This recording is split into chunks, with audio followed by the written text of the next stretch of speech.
We can both record. Rolling. Rolling. So, hey man, first I just want to thank you for taking some time out of your very, very, busy schedule to sit down and really just talk with me about everything that's happening now in the world. We got a lot going on, man.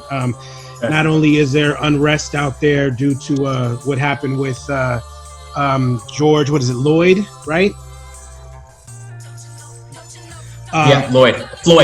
Is it Floyd Floyd? with the F? Yeah. Floyd with the F, George Floyd, and we'll get into all that because there's stuff is happening, a lot is changing, and it's pretty crazy. We'll talk about this upcoming election, how some of these things might tie into that, and some things that have happened prior to this. But let's start there, man. Let's start with George Floyd, originally a native of Houston, Texas, attached to hip hop.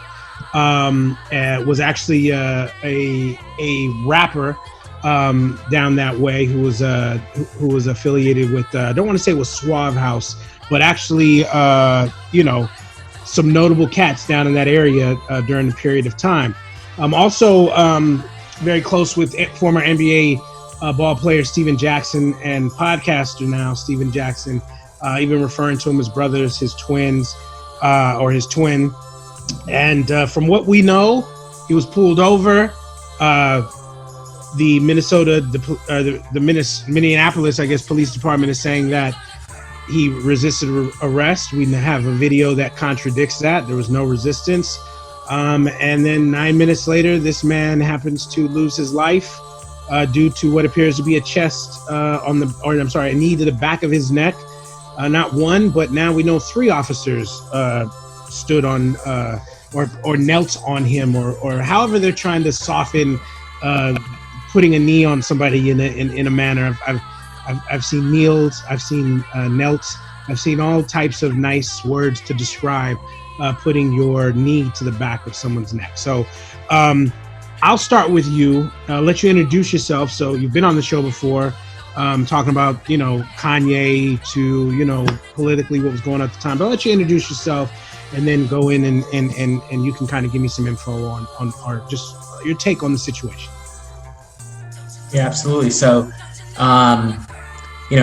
Michael Morse, I'm an attorney, prosecutor, LA County. I'm also a adjunct law professor, focusing in the area of criminal law, criminal sentencing, and procedural type stuff. Obviously, I've known you, seems like forever now. We must be coming up 15, 20 at this point. We used to do music together. I'm still one of the illest lyricists. That's probably I want that at the top of the resume. I'll make sure in the caption I'll put, I sat down with one of the illest. Yeah. I won't say illest lyricist, but I think full package wise, I was up there. You were the Drake of the independent scene, is what you're saying. Except no one wrote rhymes for you. I was way harder edge Drake. I wasn't really, I wasn't crying like acting career. Yeah, I'm a Drake fan, as you know, but we digress. That's another show. That's another show.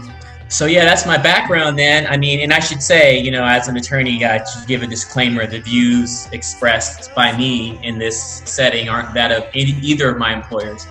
But yeah, that's my background. It's interesting looking at these issues because I feel like I'm coming at it from sort of 3 perspectives. Number one, as a young black male who grew up in a community that was pretty vigilantly enforced by law enforcement, had its share of gang activity as well, you name it. Coming from that sort of background to now working with law enforcement closely, and also still having an academic interest in everything that's occurring from like a big picture standpoint. Right. So it's kind of a 3 sort of prong or 3 sort of dimensional look that I kind of like to think about these issues. And from the academic standpoint, from a law enforcement standpoint, because that's the role that I'm in right now. That's my job. But also coming from where I came from and being who I am. And so it's all those three worlds together. So let me ask you that, because that's a great segue.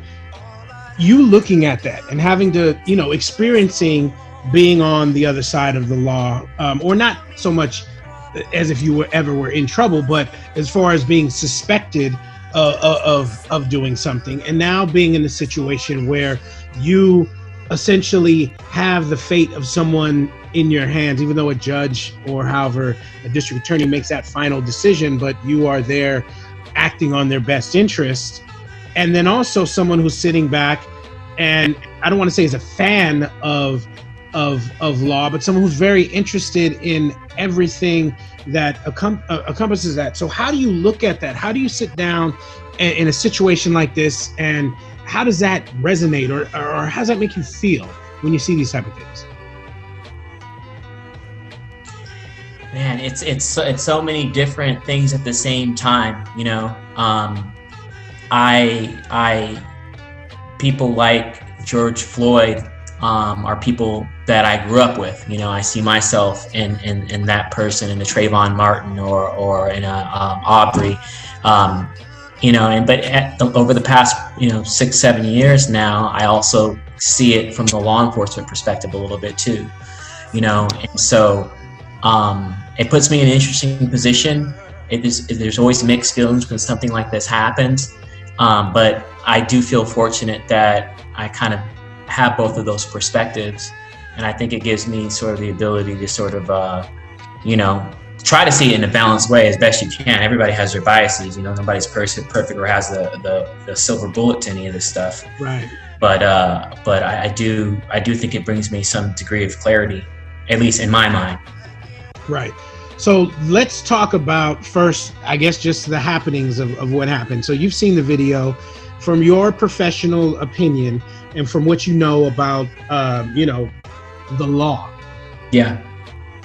This went left really quick. I mean, unless there's some information that we don't have yet, this just looked like your officers who were really just out to really do some harm to somebody that day. Yeah, I gotta confess, I haven't seen every single angle that's out there. Neither have I. Seen but I will say that to me, the relevant point is doesn't even people, and I've had people ask me, what was he being arrested for, or what was the allegation? And this is one of those situations where it doesn't even matter. Like I don't care. What the relevant portion of the video or videos is the portion where he's completely subdued by multiple law enforcement officers, meaning that he is no threat to them. And there's one of them with his, knee on the back of this guy's neck, and he's basically narrating his own death. Yeah. He's asking to be this guy to get off his neck. He starts saying, "I'm dying." He starts calling for his mother, which is, that act of calling for your mother. I mean, if you look back into battlefields from World War II and Vietnam, that is a sort of historically significant thing. There were soldiers who were left on the battlefield alone who were calling for their mother. It's like a primal call, somebody who's in deep, deep distress. That final call, almost. Yeah. And it seemed as though, there's a humiliation factor to that, that was it's almost like it was sought. And then you have the bystanders who were trying to be the voice of reason, so to speak, in pleading with the officers or trying to get them to, release him. And then obviously you have the multiple officers who didn't step in and do anything at all. Mm-hmm. So to my mind, it doesn't even matter what happened before that. He could have been charging those officers with a knife, quite frankly. Like, once he's subdued and he's handcuffed, which he was, and he's no threat to anyone, there's no reason to be applying force, especially for that length of time. Right. So to my mind, it's a clear, unjustified killing, and it's a murder. Right. And the law, that's a murder. When you apply force, even if you're not meaning to kill someone, when you apply such force or you act in such a way that demonstrates a conscious disregard or a lack of regard for human life, that is being charged with murder. It's sort of like if you were to drink, take 10 shots of whatever you take, and let's say that's enough for you to be completely blasted. You jump on the freeway and you drive on the opposite side of the road. You're not intending to kill anyone, but you're acting with such a disregard that you could be charged with murder. And that's the theory under which they eventually charged him with. They charged him with their equivalent, which is third-degree murder, I guess. Third degree, right? Yeah. Yeah. Which in California would be second-degree murder. Second-degree murder. So, do you think that they gave him that type of sentence, or not sentence, but they charged him with that, and then it took them, what, 2 or 3 days to bring him in? Is that solely because he was a police officer, you feel? Only, and even with the video and even with different folks saying, hey, this clearly appears to be a murder, they still gave him a couple days for whatever reason, even to bring the charges. Right. And I want to say, yeah, the reason why they did not charge him in the way that they normally would, and they being, the Minnesota office, the DA's office, or the county attorney's office is what they call them out there, is because he's a police officer. But this is one of those rare cases where, I'm not on social media right now, but, people send me screenshots and stuff like that in sort of this community, in terms of the law enforcement community, you may call it, which is, I'm talking about DAs and cops and stuff like that. And usually those are the more cautious. When something like this happens, from what you'll hear from that community is, well, let's wait till the facts come out. You never know, blah, blah. Mm-hmm. Like, I heard a lot of DAs, my colleagues, sounding off on social media, even some people at high levels in the LA County Sheriff's Department on their personal social media, sounding off about how this isn't right and charges should be filed. That's rare. I've never seen that happen before. Yeah. And that tells us all that the prosecutor's office in that particular county completely dropped the ball. Right. And that's not even that phrase doesn't even capture what they did. Yeah, exactly. It's very gross. So yes, they did it because he was a police officer, but like even that, there's more. Filing a charge against a police officer, there's just more that goes into it than a regular person, so to speak. So there is more caution usually. But that was just, it's on tape. Like, what's the investigation you're doing? Are you watching this thing on loop? Like, is that your investigation? Like, what else do you need to see? There will be more things that come out, and there are more things that have come out. You just kind of informed me of something before we jumped on the show, right? And so there's going to be more that comes out that's going to be some of it more damning or less damning, right? But we have what we need. Let's talk about that hypothetically from a prosecutor stance. So I'm sure that whoever's prosecuting this, I don't even know if they've even assigned anyone yet. Don't know how that works. If they can prosecute you without saying, hey, this is going to be the person who will be prosecuting you in court. We're going to charge you, but we haven't assigned a prosecutor yet. But let's say that you ended up having to take on this case and you were the person that was going to be the prosecutor. It appeared you might have had a slam dunk evidence-wise with, obviously him kneeing Mr. Floyd led to his death, but now the county of Minnesota, whoever did the autopsy, just probably within the last half hour said that no, he didn't die from strangulation or asphyxiation. What he died from was a heart condition, something that he already had. This was a pre-existing condition. Now, they haven't expounded on that. They haven't given any additional information, but this is what the autopsy says. And so how is that now going to play in whether or not they continue to go with the charges, or how this looks in court when it has to, pretty much be defended? Yeah. So, there's a concept in the law that's called eggshell plaintiff, and it's referring to a civil case. But the concept, it applies to criminal as well. It basically is this general principle that you take your victims as you find them. That is, let's say, for example, you're a burglar. You break into someone's house. You're creeping around their house. Grandma wakes up. She sees you. She has a heart attack. Boom. She falls over and dies, right? Now, a number of things contributed to her death. Maybe her advanced age. Maybe she had a pre-existing heart condition that made her more susceptible to going into a state of cardiac arrest on that type of shocking event, right? But the fact remains that but for you breaking into that house and acting in such an outrageous way that shows in and of itself a disregard for safety, that person wouldn't be dead. And so even if it's the case that like let's say you or I wouldn't have passed away under those circumstances. Maybe we would have had incredible amounts of bruising, and maybe we would have passed out but survived or what have you. Just because he had a pre-existing heart condition that caused him in particular to unfortunately pass away doesn't mean that his death was not caused by this act. In other words, but for that act, he'd be alive today. And that's the analysis when you're talking about as far as the law is concerned, when you're talking about someone with a pre-existing condition and their demise is sort of the ball is put into motion by some outrageous and reckless and criminal act. Like you don't get a discount because the person who died happened to have a pre-existing condition. Right. You as the offender, right? There's no investigation into their health when you shoot them. Like when you shoot somebody and they die, right? Some people will die, some people won't, right? But we don't say, I don't know, like he died from this shot in the leg, but he had diabetes, so if he didn't have, we don't go into die that. in 2 weeks anyway. Trigger. Right. Yeah, exactly. You pulled the trigger. And in this case, it's cop culture. Now, that's not to say that the argument, the defense is going to seize on that. They're going to say, hey, look, he had a pre-existing condition such that a reasonable person wouldn't have known of this pre-existing condition, and a reasonable officer is acting under the assumption that this person is a generally healthy person. But I don't think that's going to cut it at the end of the day. And not only that, it would be interesting to take a look at that autopsy report, because as it relates to autopsy reports, I've dealt with a few homicide cases, and there's this thing called the manner of death and the cause of death, right? So if somebody gets shot, for example, the cause of death is going to be homicide.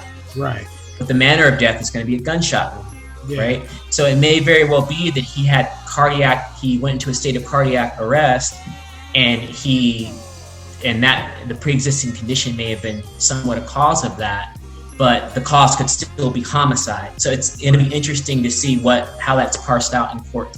Right. Yeah, that's it. It kind of already smells like this is a cover-up. And the only reason I say that is this was a dude who, the last time I checked, had something about 18 different reports filed against him, and only a few of those, I think, were even looked into. Some of them just were closed, if I'm not mistaken. And again, I could be speaking, incorrectly, but he was already involved within like 2 or 3 other homicides within his career on the police force. So it sounds like he definitely did go unchecked for a while. And I think the other gentleman, I'm not sure what his name was, who was there, also had some sort of complaints filed against him as well.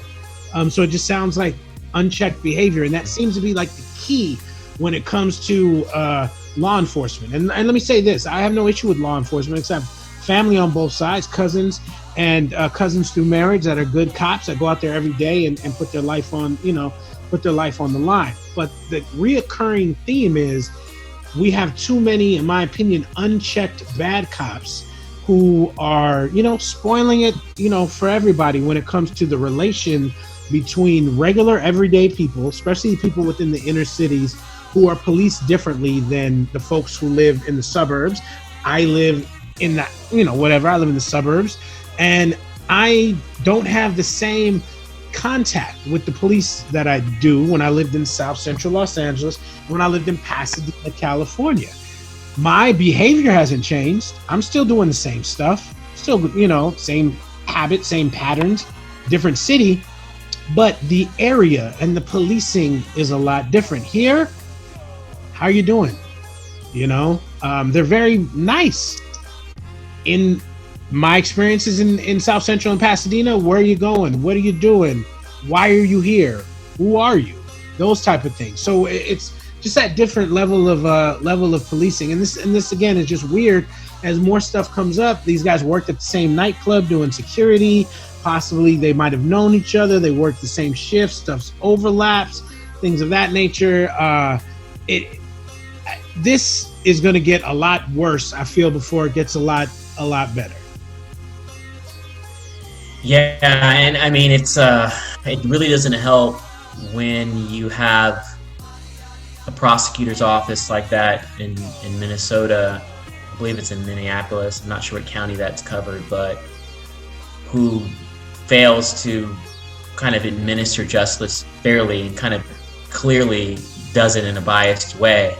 and it's incredibly transparent. I mean, in fact, what really set off all of the protests that we're seeing right now as we speak, that are going on as we speak and record this, was a press conference held by the FBI, a joint press conference by the FBI and by the county attorney and the U.S. attorney in that district. And the county attorney, who is essentially the DA in that area, who ended up filing charges, made a comment along the lines of, we're still looking into this. There is some evidence that tends to contradict criminal activity. In other words, he was implying.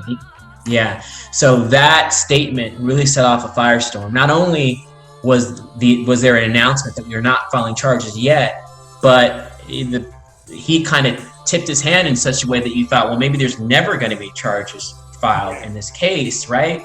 That was on Thursday, I believe. I believe that was on Thursday. It was today, Friday.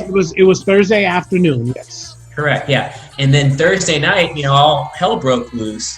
And then Friday morning, he comes and announces that he's filing charges. So it's completely transparent. Nothing changed overnight. They didn't learn any evidence overnight. He just realized that, oh man, I better do my job.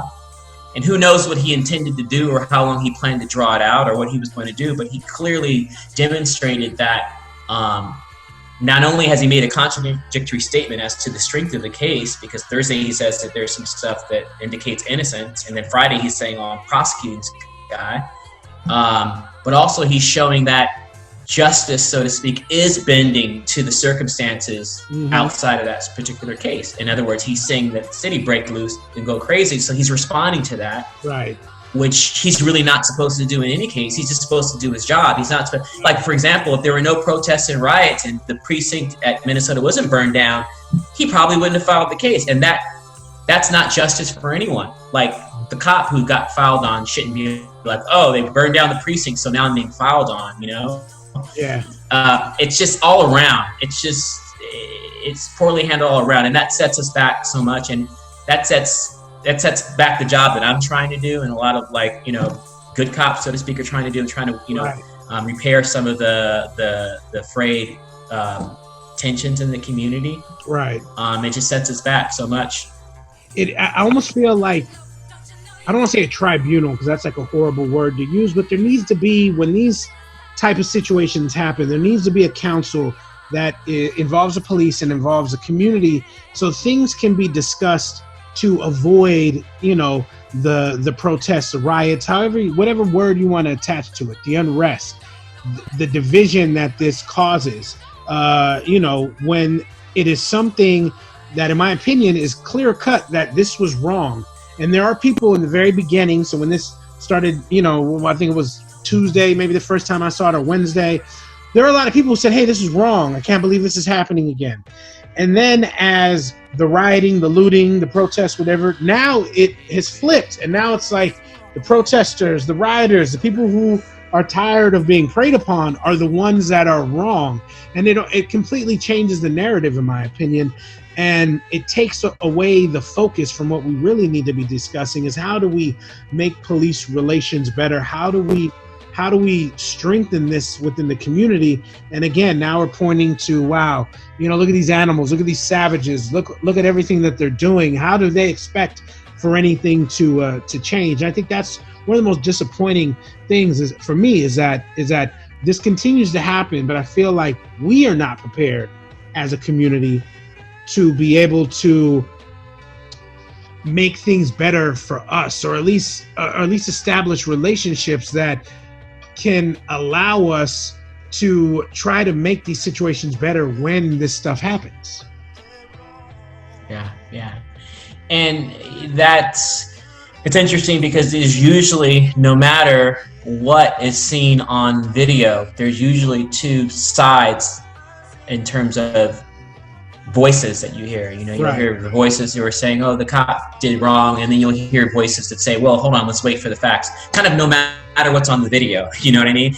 But this is one of those rare moments where basically no one could even argue over what was being seen on the video. And I've only ever seen that, in the history of this whole camera phone sort of caught on camera police killing era that we're in, which is really only like since 2010, right? Since cell phones kind of got, had that 2008, 2010. It's only been about 10 you years. can take it back to camcorders with Rodney King being beat. You can go back. Oh, yeah. We'll take it back there because I think that was probably the biggest one, or that was the one that kind of jumped it off. That was the tip drill. That was a tip drill of police brutality, not to make light of what happened with Rodney King, but that blew everything else up. And then it became more commonplace in what we were seeing. But check that out. That's interesting because even the Rodney King video, people were like, I don't see it. I mean, a jury acquitted those cops, right? So,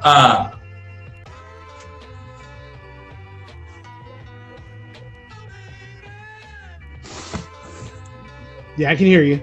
Go ahead. Can you hear me? Yeah, you can hear me? So, so even with the Rodney King, there was no universal agreement on what was being seen on the video. So it's very rare for there to be a video where everybody's like, oh man, I can't even defend that, It's happened one other time that I can remember. It was, I believe it was South Carolina, I want to say, but I could be wrong, where the African-American guy is running away and the cop shoots him in the back. And it was a park, right? Is that the one where he's at the park, he's running, he gets shot? He was in a park, I think. Yeah. Remember that one, yes.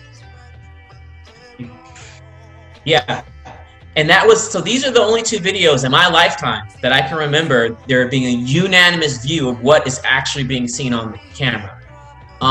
So that's interesting, right? But so in the absence of being able to disagree about what is actually happening on the video, the voices who would normally try to muddy those waters are now seizing on this idea of the protesters. The protesters, they're animals. What are they doing?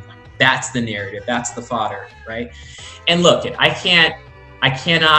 not going to sit here and condone violence and vandalism. And, a lot of people, good people who own businesses and, they got their store, maybe they're a mom and pop, kind of business owner. And now their life's work is going up in flames over something that they had nothing, they weren't a part of,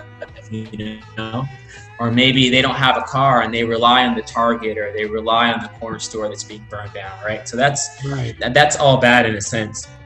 You hear me, Dean? Yeah, no, I can hear you. There's actually a GoFundMe up right now for this African-American gentleman whose sports bar was burned down. I guess he had just opened it or whatnot. They went ahead and burned that down. So yeah, let's not pretend that there aren't people who have nothing to do with what happened, who are unfortunately losing a lot because of this. And I'm not one who's pro loot and pro riot, but at some point, what else do you do to express your frustration? That's the other part of the statement too. Like, and I heard an MLK quote. He said something like, "Riots are the voice of the unheard." And it's like at a certain point, it's like, what would you have them do? Kaepernick kneels and you're mad. So peaceful protests have been tried.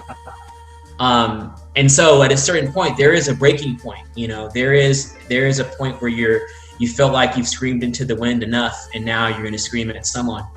And that's what's happening right now. And sure, we can blame the protesters for some of them taking it going overboard, and some of them may be opportunists. But for the most part, it's people who are really frustrated with the system that they feel like isn't working for them, specifically for them. Mm-hmm. And that's what we're seeing. And here's the other thing too. I'm glad that people care. Yeah. What if they were just so callous and so disengaged, and so this generation of millennials, they take a lot of flack, and I am a giver of that flack at some levels. I always say that we've had generations of activism, and this generation is postivism, liketivism. They just want to share something. It's not a sit-in, it's a sharing for them. Like, they're online only, but now they're out there in the street. So you gotta respect that. That they care, and that it's not being unnoticed, and that it matters. And sometimes that's the only way you can get the powers that be to listen. I don't know that there's going to be any substantive change, to be honest. I kind of compare these incidents to like mass shootings. When a mass shooting happens, we're all talking about it. We're all talking about how we can change it. What can we do? And then there's this political debate, and then it kind of just dies. Yeah. You know, and a lot of these, and then it happens again a few months later, and we're saying the same thing, and the same voices have the same points, and nothing changes. And that seems to be the pattern that has emerged with these types of occurrences, unfortunately. So because this isn't just something that happens only in one community, like you said, it's happening all over. And, you know, you said, I don't know how we do stop that.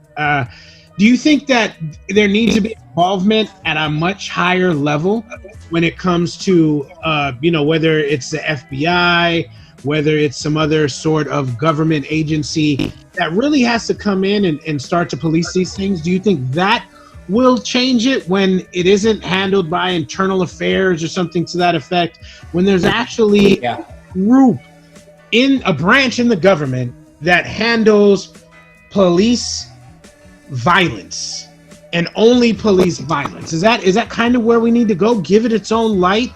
You know, I know that, you know, there's agencies within the CIA or, you know, within the FBI. Shout out to Criminal Minds and all the other stuff I watch, because I don't know the insides of that. But, you know, LL Cool J leads me to believe that there's a terrorist unit that is solely tracking these types of terrorists. So can we get Ice-T a job to be the guy who's looking into police brutality and nothing but police brutality? Can we link him more up? You know, this is where it gets complicated. The feds only have jurisdiction on federal issues. The only means by which they've traditionally been able to intervene in local law enforcement matters, such as policing, which are at their core local state law enforcement issues. Like, the Constitution dictates that the feds can't get involved, or can only get involved in local public safety law enforcement issues under certain circumstances. If asked or something to that effect, right? If they're reached out to. Yeah, if asked, they can provide assistance. But when we're talking about oversight and enforcement, they can only do that under certain circumstances. And typically what the feds have done is they've utilized the federal statute of civil rights violations in order to intercede and get involved in the way in which law enforcement go about policing. For example, you saw Barack Obama's Justice Department under Attorney General Eric Holder open up an investigation into the Ferguson Police Department back when that was, you know, bubbling up. And in fact, the what did they find? They found a lot of corruption, from what I understand, right? And so, and the Obama administration had a pretty robust sort of agenda, for lack of a better word, to attempt to oversee local law enforcement by using that sort of civil rights catch-all. Unfortunately, that, you know, that if that's your interest, that Justice Department is gone, right? So this is what I want to tell people who complain about what the feds are doing or not doing. First of all, I want to ask them, did you vote?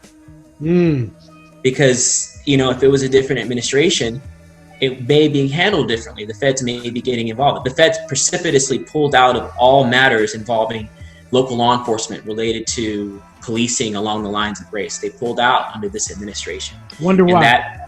That's from the top up, right? And so, you know, if the election would have gone a different way, then that policy would have gone a different way. And so then I want to ask you, hey, who did you vote for? Did you vote?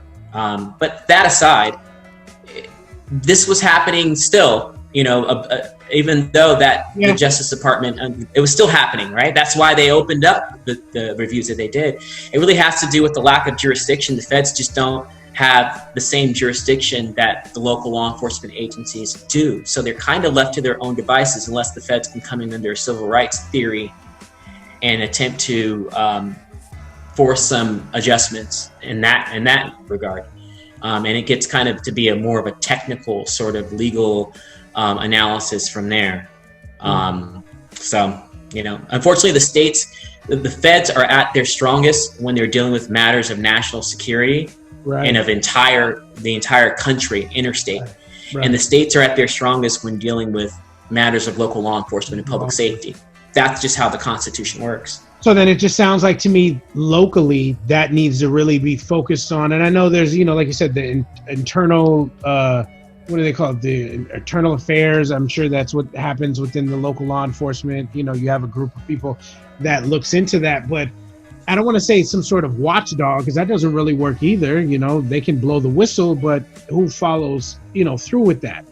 But there needs to be something done. And I don't know if it is voting locally, when it's time to vote for, whoever is going to be your district councilman, your mayor, whatever the situation may be, really looking into how they have really acted when these things have happened. Have they been outraged by some of this, or is this something that they have said nothing on at all? Because I think that's one of the biggest things right now. And I'm only speaking in regards to people that I personally mess with in my life. Yeah. I'm looking very closely to how this affects them, especially people who are not of color. I want to see how you take this, because, at the end of the day, again, with everything we know, this is just another unjustified, murder. And this is blatant. And like you said, probably one of the most cut and dry ones that, has been presented to us. And there's still those people who are just kind of like, hey, whatever, you should have, not done whatever you did. Used a $20 counterfeit bill. Shame on you. Even the store owner who called the police, he had to do what he had to do. That's his situation. You're trying to take from my business. I'm not a street cat. I need to pick up the phone and I need to go ahead and call the police. Even he said that this didn't deserve for him to lose his life.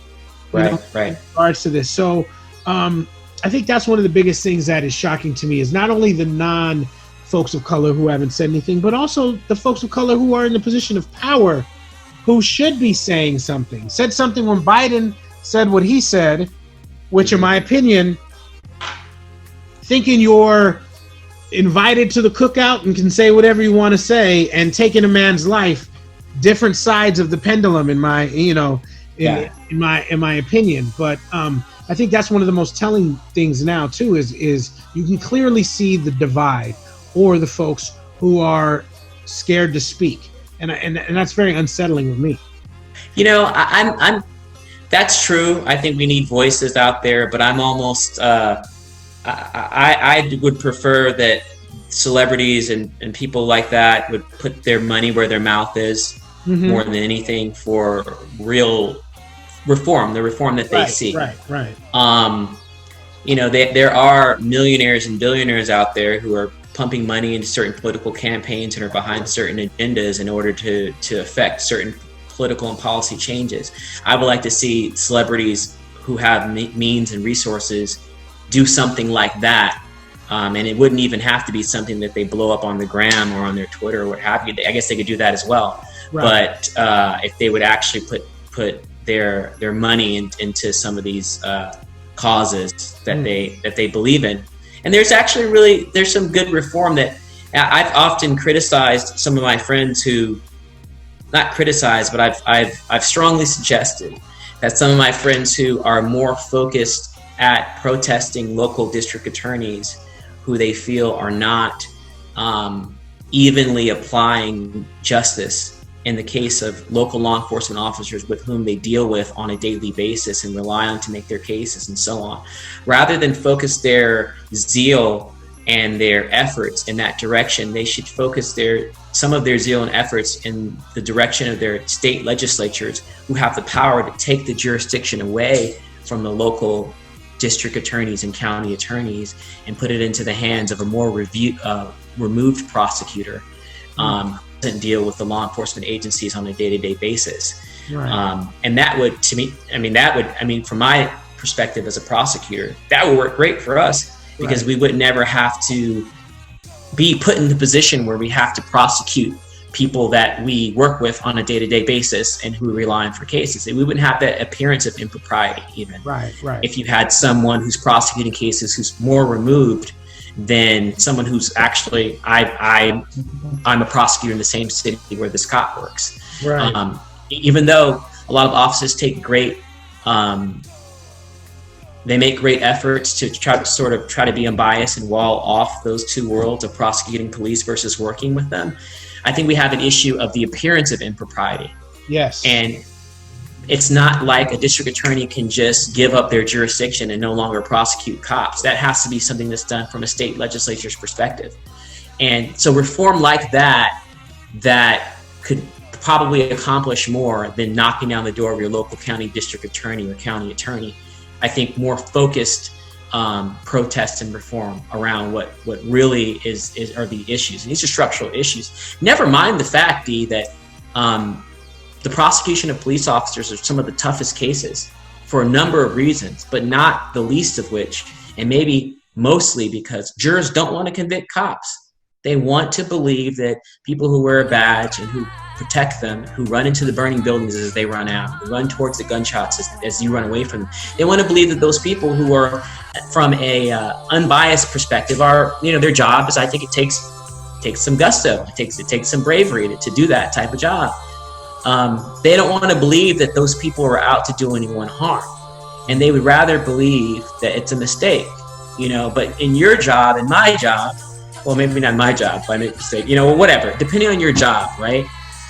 Well, I shouldn't say your job either, because you're messing with people's money. So in some people's jobs, right, if you make a mistake, it's like, all right, we'll figure it out tomorrow, right? But some jobs dealing with your livelihood, it's life or death, right? And so it's like, so jurors, as they sit in the jury box and they listen to this case, a lot of times they want to give cops the benefit of the doubt. Right. And so, prosecutors take that into account before they bring a case against a police officer. Right. Am I going to win this? And I imagine a lot of times on the flip side, it's who's the defendant, or who's the actual person that died or was beaten in this case, and what they did, and they tried to do this with the Mr. Was it Floyd gentleman? They started trying to bring up past history. Did you know he did this? Do you know he did that? And it's automatically a lot of times when these police brutality or murder killings happen, it's automatically the person who was beaten or killed. Now let's just make you look like the criminal that we want to paint you out to, which then also makes it harder, I would imagine, to have to prosecute that case because now you're planting that seed of doubt into that juror's mind when they look at, in this case, this black man who was easily 6 and some change, you know what I mean?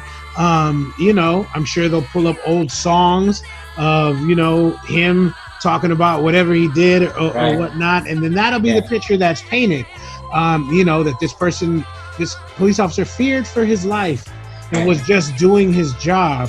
And I could see where a civilian, a regular person, who unfortunately watches TV, and when they see us, they don't see us in the best light all of the time. See what you did there on the TV reference, and then the when they see us reference. You see that? You like that? There you go. Not only that, Dean, and I'll say this also, 2 points. Point number one, the idea of sliming up a victim so that the jury doesn't care about them anymore and then acquits whoever is accused of the thing, that's not unique to a police case. That's every single case that I prosecute. They're always trying to slime up the victim and make the jury not feel for that person anymore. So that happens in these police cases. There are some racial tropes maybe around it as well that you need to these police cases, right? But so that's a common sort of defense tactic. The other thing I want to say about juries and how they view these types of cases, you also got to look at it like this: who's responding to the juror's summonses and actually showing up and actually it's going to be on the jury, right? And so then we got the idea of not voting and not being registered to vote. It's not just about always punching your ballot, but it's also about, are they going to be able to contact you so you get on the jury so that you represent a cross section in the community to where you can bring a balanced perspective to it, right? If the only people who are responding to their jury summonses and are willing to serve in that capacity are people who are otherwise conservatively minded, or should I say people who have one sort of life experience, right? It's going to be even more difficult to prosecute cases such as that. And that, again, that kind of comes back to the responsibility of the community of people who no problem going out and protesting, but maybe have a problem responding to that jury summons. or maybe have a problem being registered as a voter and keeping up with that. Yeah, just all voting, those things. yeah, just get registering to vote and vote. And I tell people all the time, even if you're not voting for who the president is, do your, at least go in and make sure you're voting locally, so you at least know who is representing you within the city that you live in, who has your interests, going forward. But I don't think that we as a community are really hip to that. We don't understand how, voting impacts zoning and impacts, the amount of money that might be coming into the school system in your local community where your child goes to.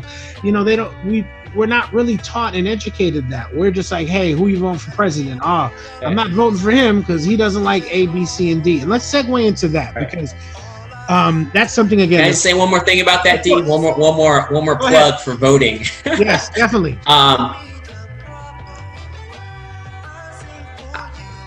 People only care about if you have a job. Well, not only, but if you're an employee, for the most part, you want to do a good job, you should, but you also care about what your boss thinks of you, who has a power to shape your career in one way or the other, right? Right. Why would politicians care about certain communities if those communities have no say whatsoever on whether or not they're going to be in office next year?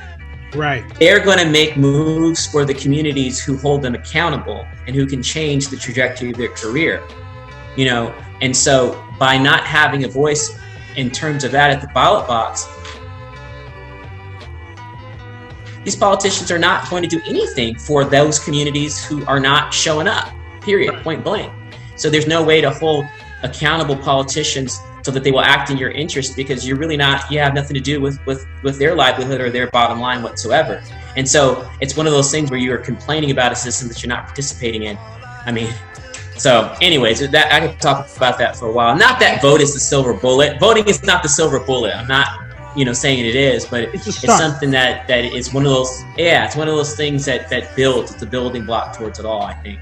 Yeah. And you know what? It's a start, and I agree with you 100% because I feel if we were more active voters, then we couldn't have someone sit down and on a media forum tell us, hey, if you don't vote for me, you're not really black. Right. So there's a segue. Yeah, that's a segue. If our vote was really valid, then we would not be talked to that way. That's very eye-opening to me. I know that they've tried to clean it up, and people have come to his defense.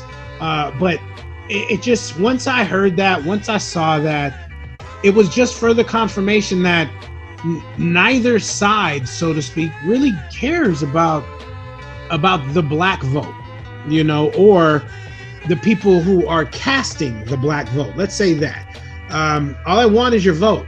I don't really care what's going to happen in your community. So if I can tell you that I'm down with you, and if you're not down with, Joe Biden, then suck it, DX style or whatnot. But that's kind of what the conversation was, or for him to end that conversation that way. Double down on what you're going to do for the community. Don't double down on calling out our blackness if you don't vote for me. And then who's the people in the room having this conversation with Biden on how to approach this interview and some of the things not to say? And if there was a piece of paper, that should have been on the not to say piece of paper, probably at the top. It's like, hey, you know what? People mess with you because you were the vice president for Obama. Didn't mess with you beforehand. And you got some explaining to do on a couple things that you co-signed or might have introduced that spawned and turned into something else. So can you please just stay away from, throwing up the Black Power fist and saying Wakanda forever at the end of your interview with Charlemagne the God? Yeah. Is that what he did? He didn't, but if you vote for Trump, then obviously you're not a brother. Yeah. Wakanda forever. That's how we should have ended the conversation. Yeah. So, I think there's two different minds. There's this theme that what he said invokes, this sort of generalized thing of the Democrats taking the black vote for granted, and recognizing the Democratic Party, recognizing that there's really no other alternative for the African American community. So it's kind of like we're the only game in town. The other side openly hates you, right? So what's up, right? So there's that exaggerated as stated, right? It's exaggerated a little bit, but there's that theme that what he said sort of invokes and captures in a lot of people's minds. And I think there's another thing of like, well, what did he actually mean in that moment, you know? And to me, I kind of separate those things because although what he said invoked that theme, I'm not sure if it came from that place or not. Maybe it did, maybe it didn't. But there's also the substance of the comment and sort of what he meant in that moment. And I got to tell you, he said something I've said before my damn self. And I think you can say that though. Okay, fair enough. I phrased it in a rhetorical way, like, why would you vote this way if you're black or if you're Latino? Like, that's how I've kind of phrased it, but I think it's the same message. In other words, it's one of those things where it's like, you shouldn't have said it, but it's true, in my opinion. And I think there's a lot of people, black people, who took it that way, like, nah, you know, you're getting too comfortable, you know, like, take your feet off the coffee table kind of deal. Right. But at the same time, it's like, you know what? That's actually true. And a lot of people felt that way. In fact, I was looking at one of the last days I was on social media, a colleague of mine who teaches the same school I teach, Caucasian guy, he was posting like, you know, this is so tone deaf and you shouldn't do this and da-da-da. And all these like people who appeared to be Caucasian were responding and really laying Biden out. And then a black person came on and they're like, he said something like, wow, you know, white people are more angry about this than than black people. He's like, that should tell you something. And I think it should, in the sense that like, it's kind of true, but you shouldn't have said it. And it kind of reminds us of this idea that the Democrats take us for granted, you know, which is what Kanye was speaking on. Not going to get into Kanye defense. There we go. Yeah. We already had a whole episode about that. Yeah, we've done a few episodes. But on that point, I felt him, because that's one of the things he said. He said, you guys are, you know, full on Democrats because you're black, but what have they done for you lately? And they're probably taking you for granted. And that point, I resonated with me a bit, or at least I thought he had a point on that one. But you know, put on a MAGA hat, and it was out right. Then, yeah, I didn't. Then he lost me, but he had a good point there, and I think that the comment that Biden made kind of reminds us of that. But come on, bro. No, it's factual. That ain't true. Is it true? It is true. No, because hey, you know what? We're not a monolithic group. Yeah. Us people of color. Some people are like Trump supporters. You know what I mean? Right. Definitely. And if you talk to them, and I've debated them, and they've had some comebacks for me that I've been like, oh, that's kind of true. Yeah. But at the end of the day, I just can't, you know, I don't know how you can come down on that side ultimately. Well, I do know how you can, but I just don't think that it makes sense to. It makes sense. But I get, you know, it's true, but he shouldn't have said it, in my opinion. I think what bothers me, and I love the fact that you brought up the colleague, and how he was enraged, and his people were enraged too. And I think that's because they get that he literally said, look, I'm not really got to offer you anything other than I'm running against a guy that I openly know you guys dislike, you know, It's either you go with him or you stay with me. For a lesser extent, it's like the dude who has 2 baby mamas, and you got to stay on one's couch. You got the one that really hates you, and then you got the one that still kind of lets you sleep in the bed and might even, you know, take care of you, might even cook you some food. You got the one that's just like, you know what, you're my kid's father. You can stay on the couch, Leonard, and that's it. You know, you're probably going to want to go with the other baby mama, right? And I just felt like, again, too soon. This was the first time that you've spoken in a while on a black media outlet.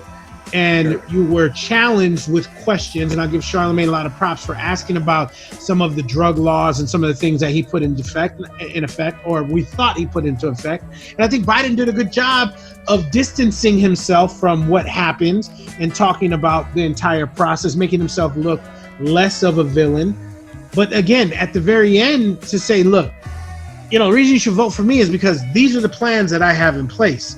You just don't automatically pull out, you know, the race card or whatever, you know what I mean? Yeah. It's like, you know, if you're chilling with a lady, she ends up going to the bathroom. Hold on, let me slip into something else. You're like, hey, game time. You know, she comes back and you're in your boxers, and she was like, oh, I was about to get in some sweats or something like that. You know, you're literally jumping the gun in that situation. Like, I haven't seen the whole interview. It sounds like he may have had you know, It was a Charlemagne. good interview up until here's a black card. See it. Yeah. So I mean, you know, can we really say that he didn't tell the black community what he has to offer? I mean, I think it's unfortunate that that interview ends up amounting to that soundbite. Right.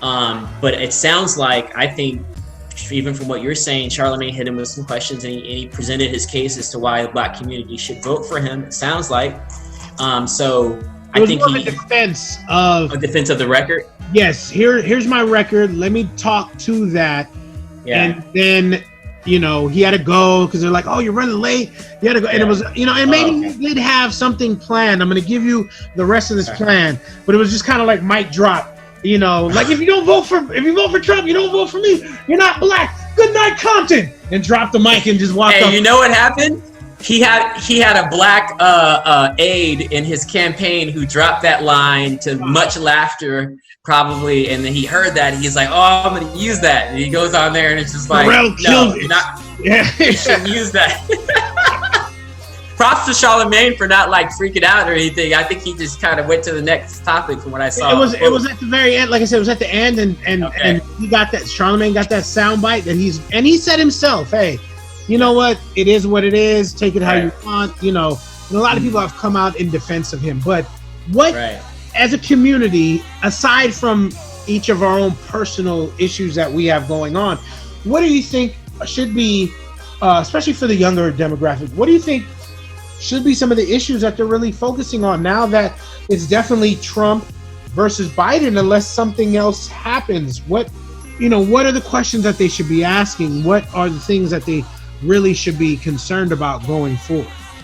Well, first of all, I want to say they should not be hung up on a crime bill from, what is that, 1994 crime bill. So we're talking about 25-year-old crime bill, which, by the way, had bipartisan, meaning both sides support from Democrats and from Republicans, which, by the way, had the support of the Black Caucus at the time, who was, because they were the mayors and the congressional representative of cities that were being crushed by drive-by shootings and a murder rate that was out of this world.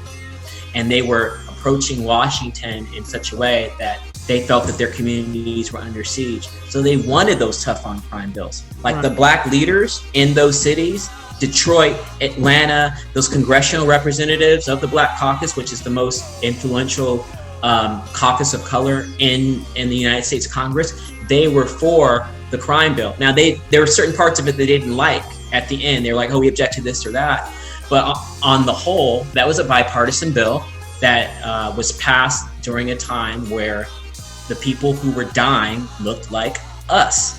And that's out of that circumstance emerged everything that we know about hip hop.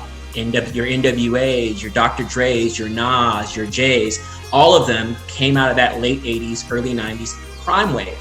And it was, you know, it's the difference between the music that we hear now and the music that we heard then, because there was some real stuff going on. And that was what was going on at that time. So when people try to turn back hands of time and look at Joe Biden and say, "Well, why did you vote for that crime bill, Joe Biden?" I think that's wrong-headed, and it's a misread of history. It's a misread of what actually happened. It's a misread of what people thought at the time. Now, maybe it was overdone. I think it was overdone. I think that we passed some things that had some negative collateral consequences, right? Understatement of the year. But it's what people thought at the time. So don't come at Biden or even Hillary, as they did last time, and say, "Wait, look what you did to the black community." Because actually the black community was on board with that. The black leaders were on board with that. And the people in the community who were not involved in gangs or drugs or guns, they were for it as well. Because people, in an atmosphere of fear and of crisis, mistakes are made and decisions are made without much thought, you know, a lot of times. And that's what happened. And that's everyone. So in terms of what people should be looking for, people of color should be looking at for this election, not that. How about not that? How about not dig into the archives and try to apply 2020 retrospect and talk about mass incarceration, say, "Biden, you caused it." You didn't cause it. It was a combination of events where people made mistakes, as it turns out, right? But nobody could really predict that. Or maybe they could have, but they didn't. No one did. So that's that. And in general, I think that the idea of going back into what Biden did in the 80s and the 90s, or really anybody did, and now I'm thinking about like the Anita Hill scandal with Clarence Thomas. And I don't think that makes any sense to go back in time in that way. I mean, a lot of us aren't even, who are criticizing in that way, aren't even maybe 30 or 35 years old, right? They can't even think about who Anita Hill is, you know? Right. So Tyreek Hill's mama? What did you? Yeah. So, you know, that gets to me when we have the too woke crowd, who's often too woke to vote, by the way. Yeah. But they're too woke to really, you know, support Biden because of the 94 crime bill, the racist 94 crime bill, which blacks supported. Like that, to me, that doesn't make sense. It's a unique election, D.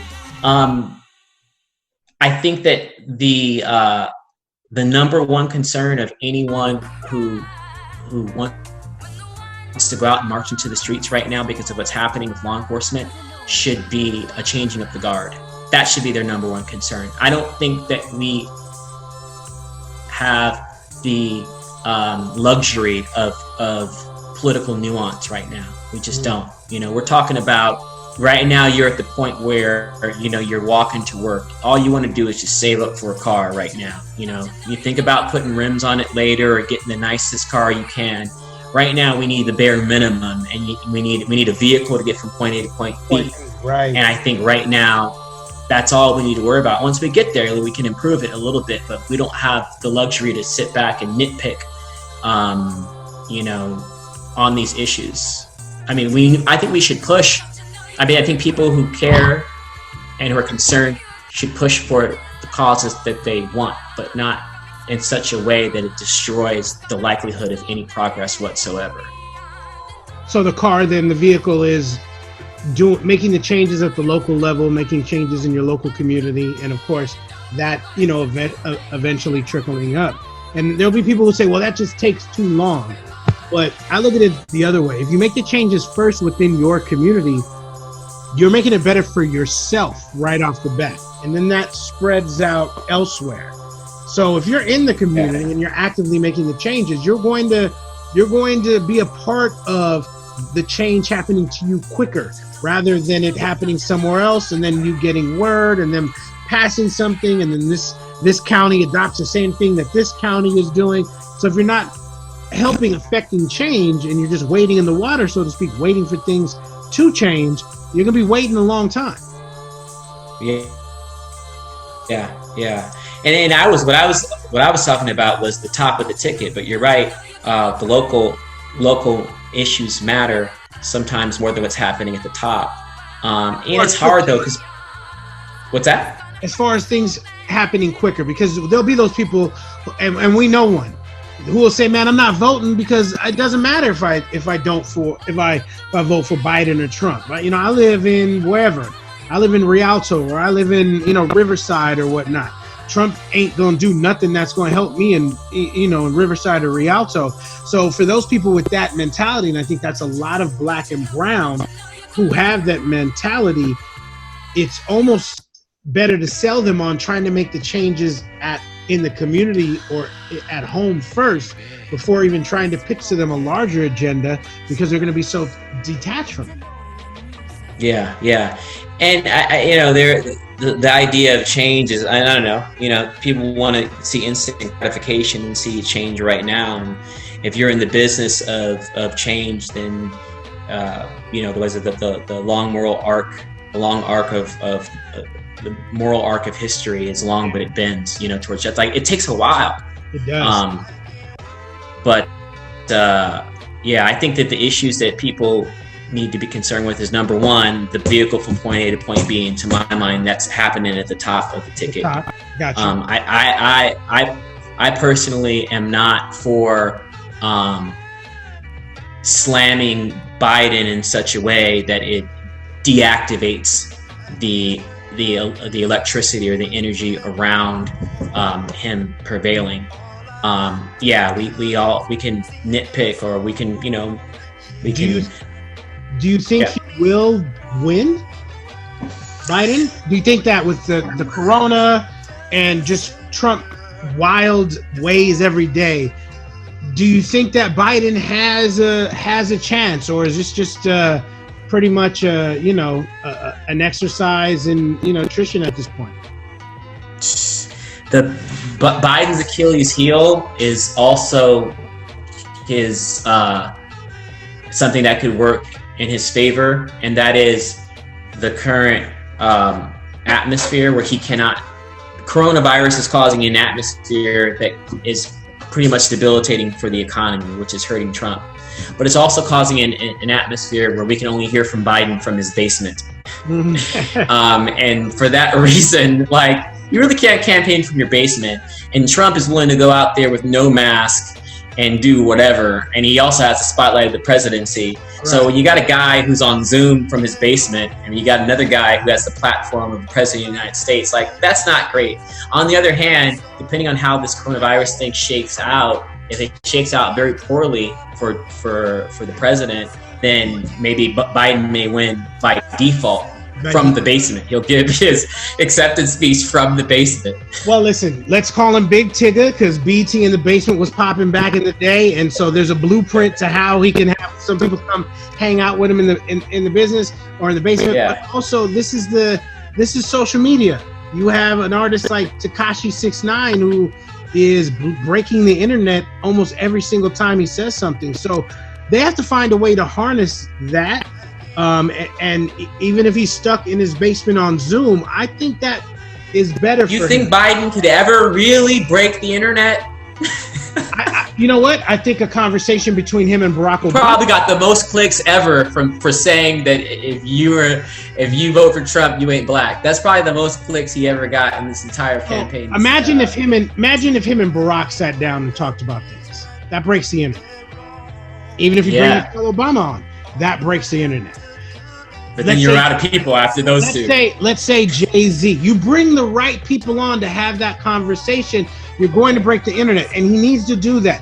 My biggest issue optically with Biden is his need to kiss on people a lot younger than him, girls, hug. He's very touchy-feely. He's that old school. He's that weird kind of uncle type of guy, like, oh, it's Uncle Jeff. And Uncle Jeff wants to hug you for a little longer and kiss you on your forehead or whatever. So him being confined in a basement, if they can strategically pull that off with who they can bring to the table, who he can go ahead and sit down and talk to, a T.I. There's a lot of people who will want to talk to him. And if he could pull that off. But the problem is the more he talks to black people, the bad things can happen, don't you think? Like, he can say the wrong thing. Here's the thing: tighten up your team, and again, 2 sheets of paper, one with what you can say, and the other with the ish that you're not supposed to say. So again, I think, and again, it doesn't have to be black people. There's all kinds of people who would want to sit down and talk with the next president. I'm sure George Clooney would want to come and sit down and talk to. There's a lot of people. Give him George Clooney. That don't really have that everyday internet appearance or that internet. George is not actively tweeting things, to my knowledge. So imagine again, if you sat down, Biden and Clooney sat down and had a conversation, that's going to break the internet. When are we voting? November what? It's early November. I'm going to say the 5th. It's usually the first Tuesday of November. Yeah. So you have how many weeks in order to have those sit downs and really talk to people who have that presence? If you feel that I'm not going to be able to campaign because of the coronavirus, and Trump doesn't care. He's going wherever. He's golfing in 7-foot weeds. You know what I mean? He's out there. And if you're not, then you need to make yourself available through, this little box that's in front of us, and then sit down with some people who definitely have some sort of pull and can give you that spotlight. So sitting in the basement in this day and age, there's rappers doing 10 million views that are, in their mama's closet right now, making it happen. So that, to me, can't really be an excuse to why he might not win. I just think that it's, as you stated, a lot of dirt on his name, and a lot of us not understanding what we really should be scrutinizing and really should be looking at. So he's got to get out there and he's got to educate people to all the falsehoods that are going to be run about him, or the way that some of these memes and things will be used against him, because we know that the other side's fan base and Trump supporters, they don't care what information comes out about this dude. They're gonna. No, they don't, and that's hard to beat. When I think the Bernie supporters are going to be like another thing that could be his downfall too, man. So they vote for who? A third party? They vote. They throw their vote in the wind? Vote for nobody, or they vote for or just don't even show up. I see, and that's, if they do that, then that, in my opinion, completely devalues, anything Bernie ever tried to run on and establish. If they aren't willing to continue the fight, because I know he's willing to continue to support in whatever way he needs to, and if his supporters are that fickle, then what was going to happen if he did get elected and the going got tough? Right. And they would have probably jumped off that train. But they did that to Hillary, though. A lot of them didn't even show up. Right. But because Bernie didn't win. Right. And I think that was, I think in the terms of likability at the time, or when Hillary was running versus when Biden's running now, I'd probably give Biden maybe this much more likability than Hillary at that time. You know what I mean? And again, she just had an aura around her at the time that was uncomfortable for a lot of people. And especially women, which was shocking to me. I thought that women would have supported her more. And when some of those numbers came back, in some places, Trump got more support from the ladies. So, hey, a lot of people thought of that. There's actually a really good documentary on Hulu about Hillary in general and about that campaign specifically. And a lot of people say she faced a lot of the whole likability sort of metric was like code word for not a dude. Just because she didn't have that same playbook, or we didn't really have that same historical framework to look at a president like that, like her. And it translated into this intangible feeling of, there's just something about her that I just don't like. And it's like, that's how our biases, male versus female, kind of manifested themselves in this kind of, nebulous, vague likability. And I agree with you. Look, there are more charismatic, more gifted speakers than Hillary, for sure. So, no disagreement there. But it's interesting to think about, like, to what degree likability, like, for instance, Bernie almost beat her. Right? In the primary. Biden pretty much crushed Bernie. Yeah. Like, it wasn't even close at the end.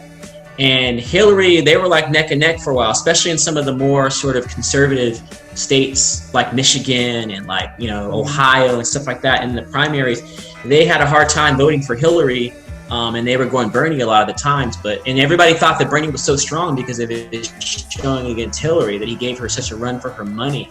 But then when it came down to the get down, he was up against another white dude. He really didn't put up much of a fight at all. And it's not like Biden's the best candidate. Biden's like that much more likable, as you say, than Hillary, right? But it wasn't even close. And I think that disparity exposed some of the uncomfortableness that a lot of people have around getting behind a female leader. It's kind of an anything but her kind of thing. It's kind of like the Obama thing. Like, in order for a black president to be elected, he had to be the perfect, the most charismatic, the most likable, the perfect family, the smartest guy. He had to be all those things to get over the black hump. Hillary didn't have enough to get over the female hump. Yeah. But there was a female hump that she was up against. You know what I mean? Yeah, no. Sometimes it's the world that we live in, man, is a sad and amazing place at the same time. And so I know you have to go, so we're going to go ahead and wrap this up. But I do want to come back later and talk about how this unfolds, and also how once we get down to, really seeing who's running with Biden and some of those choices, I think that's going to be a great conversation to have. What do you think, Kamala? Would you go with Kamala? I don't know, man, because she didn't do really well here in California. I know that's someone that you campaigned for at the time, made some phone calls for. No, I actually didn't. No, I thought you made phone calls first at some point. No? Who did you? No.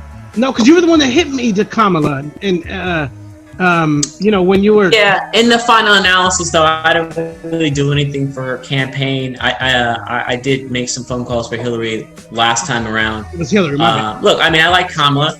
She was a fine candidate.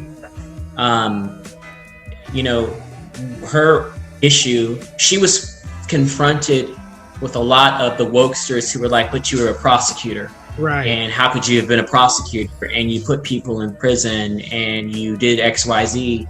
And I think she kind of cowered from that past, and she really tried to explain away like why she was a prosecutor, and kind of she backed off of that. And I don't think she should have done that. She should have faced that a little bit more. Ground on that, a little more.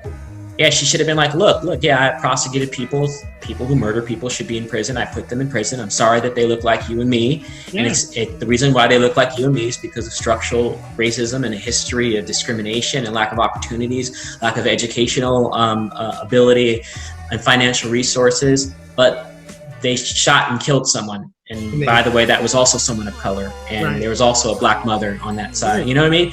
Like, she should have come at it that way. She was way too apologetic for her resume, and that was her entire resume.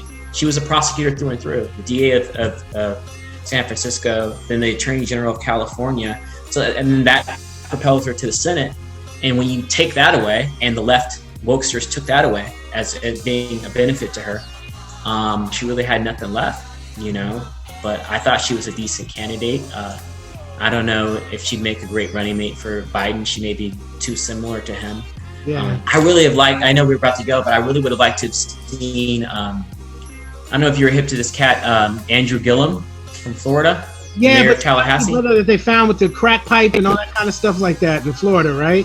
Yeah. I can't do it. He was his turn up was too real. He went down. We can't have the vice president with some dudes in a crack pipe in a hotel room in Miami.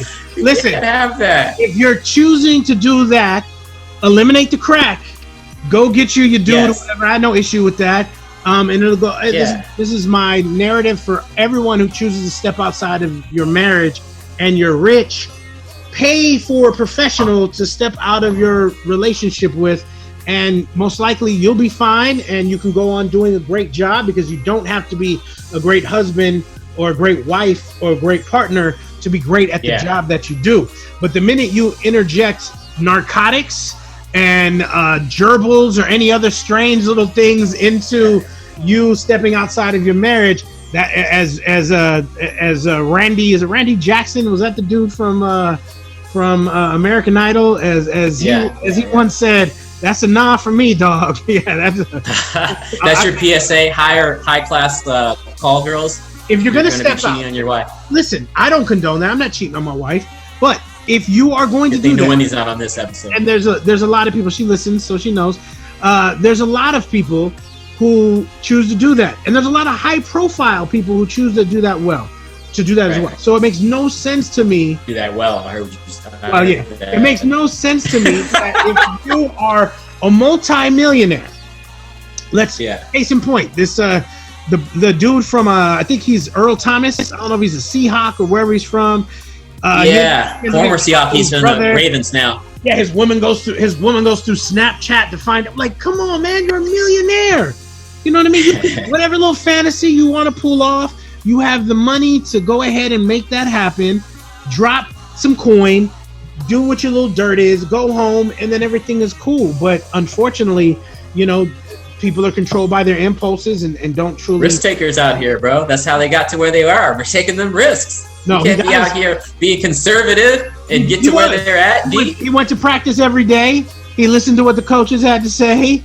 He read his. That's true, but he was flying across the middle of that field, taking somebody's head off. Because that's that CTE. That's what he was asked to do, and it might have been the CTE that said, "Yeah, you know what? Even though my all my info's in the Snapchat, and wifey knows that my password is 123 boo boo. I'm still gonna go out here." That's the NFL's fault for putting him in that position. And that's a whole other conversation. That's some safety protocols. because we need to talk about what Jay is doing. Does he hold a benefit concert? Because supposedly that Rock Nation deal was supposed to eradicate all police brutality. And Jay did nothing yet, bro. Jay is about his green. He's never been about that cause. No. Listen to his music. Listen to his 4x4.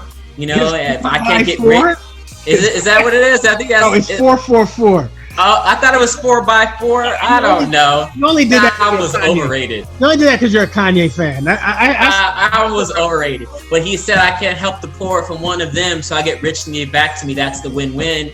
I haven't been rapping since Common Sense. He's been always about his cash. He's never about anything else other than that. No, I agree, and we discussed that on the show, and it was funny to see what change was going to happen, especially with the NFL and how they've treated their players. I see no changes, in regards to that whatsoever. But man, I just again thank you for sitting down and really helping us understand the perspective of the law side of it, because that's where this heads now. We talked about what we can do as within the community, but hopefully the conversation for these folks that don't know the other side of the law hear kind of what folks like yourself, who are folks within the law system that want to make sure that they're doing the best that they can for the people. They love the job that they're doing, and they understand how important the job that they're doing is, especially when it's done without any bias. So hopefully that's something that people take away from this. And again, I want to have you back soon so we can, discuss this long road to either Biden being our next president, or what are we going to do with another 4 years of, of Trump? Where does that take us, and how does that look? That'll be the next season of the reality show, bro. Hey, just remember, the sequel's never as good as the first one, so we in for a ride. And I don't even want to think about what else could happen since this guy has taken over. And that's the cold part is. Not saying that he deserves to be looked at any other way, but he is going to be looked at as having as some of the worst stuff happening, Corona, all this type of stuff happening under his watch.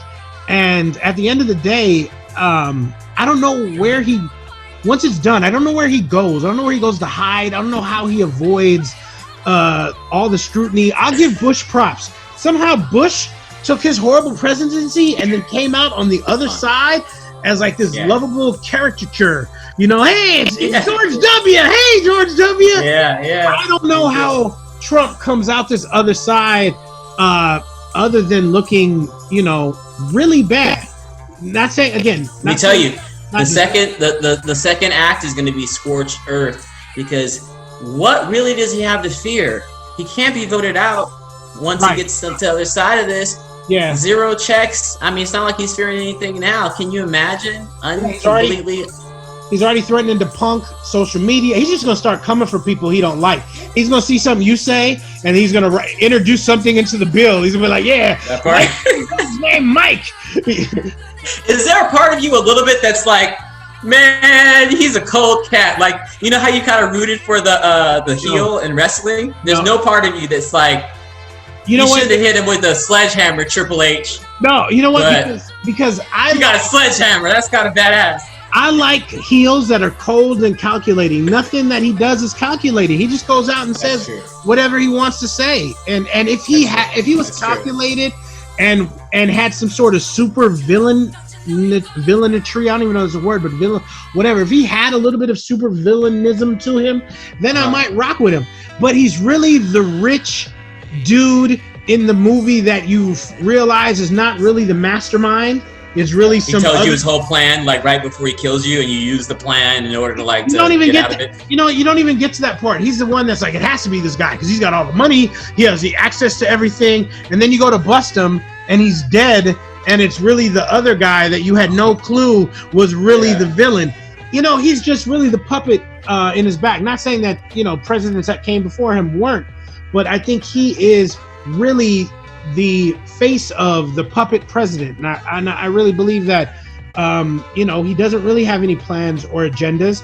He says what he wants to say. He wants to be the smartest and the toughest, the tallest, the handsomest dude in the room. And at the end of the day, that's all really that matters to them. When you tell generals that you know more than them because you watched it on the History Channel, I'm at that point. I don't know what to tell you, man. That's like me going to Billy Blanks and like, yo, bro, you need to extend your leg more. You're doing that taco exercise wrong. You know what I mean? Like it's crazy. I can't with this world right now. 2020. Just remember, 2020. Kobe passed away. Rest in peace. To me, the Niners lost the Super Bowl. I'm gonna go ahead and put that in 2020's category. Right. Coronavirus crept up, and then I read somewhere Kim Jong-un died and came back to life in 2020. That also happened. I don't know if you followed that at all. Yes, clones. Well, they cloned Gucci Man, and so they were bound to clone Kim Jong. You know what I mean? They've cloned all these other rappers supposedly. So you don't think that a dictator won't get the clone treatment? I didn't even know about that cloning. That's some other stuff. It's the silliest shit ever. Like Gucci got out of jail and lost hella weight, and they're like, he's been cloned because now he's eating good. And no, he did some jail time, and he realized that this isn't for me anymore. Let me get my life right. And he got his teeth fixed. And so there you go. That's the cloning. We're so crazy, man. All right, man. I'm gonna let you go. But shout outs to, just remember, we got y'all. What's that? So you don't watch black shows, D. This is a T-shirt from the show Insecure, which is a kind of a girl show, but it's also really funny. You also don't watch Power. Everybody watches the show. Just know that D doesn't watch any of the real shows, bro. I don't watch that's how Power. You work. Hold on, before you go, before you try to hit me with some old 94 drug bill type stuff, right? I don't watch Power because I watch The Wire. There's no reason to watch The Power if you watch The Wire. I don't watch. You're that old man who's like, these kids these days in their shows. Yeah, I don't watch Insecure because I'm a dude, and it's just shouts to Issa Rae. I just saw the stuff on Netflix with her and the Indian dude. It was funny. I watched it. I do. Wow, I think you watched like 2 episodes of the show. You would like it though, even though it's a girl show. They got some dudes in it. I am watching Black AF, and shout out to that. That's right. You told me about that. I think that's dope. But for me, when I do get to watch TV, I like to watch suspenseful, like criminal type stuff, and so non-black shows. Hey, Deani Morini does not care about black people. Here we go. No black shows. You hate Tupac. I'm putting it all out there, bro. I did not hate Tupac. You're just mad because he's not on the wall behind me. Shout out to Techno Throne. But you have Big Pun. He has like 1 EP. He doesn't even have a whole album. But still, impact. So this is the holy grail to me. Behind me, my favorite rappers. Above me, Big. Is that Kid from Kid and Play behind you? Oh man, you know what? On that note, that is Big Daddy. And how dare you in your Issa Rae "We Got Y'all" T-shirt? Gonna ask me if that was Kid and Play. That is Big Daddy Kane. How dare you? But right above me, DJ Quick, and like you said, Big Pun. Rest in peace. So those are my MCs. Those are the dudes that I rock with. To me, musically, the dopest cats to do it, in my opinion. So thank you. How we ever did music together. I don't. I ask myself that every day, brother. But it was hot music. It was dope. Yeah, definitely. But thank you for sitting down, man. I know you got a lot to do. Keep fighting that good fight out there and being an inspiration, to all of us. There's so many kids that, real quickly, when you said that law was your plan B and music was your plan A, man, like I told you the other day, I'm just proud of you. We can't really discuss where you're going. We'll get to that maybe later on. But just for me to know your past, where you came from, Pasadena Inn, I won't go into more of that, to where you're at now and the trajectory, man. I'm really proud of you, from the bottom of my heart, the work that you put in, and just the things that you've had to overcome, not just in the beginning, but throughout your life, man. So I'm glad that you're out there teaching the children, well, not the children, but young adults. And hopefully, I if you ever need me to be involved at a lower level when it comes to working with the children, man, holler at your boy, man. But until then, thank you for joining. Thank you everybody for checking this out. We'll throw this on YouTube and we'll figure it out. It's our first ever Zoom session or whatnot. Hey, man, again, appreciate you. And I'll talk with you soon, man. All right, man. Love, man. Peace.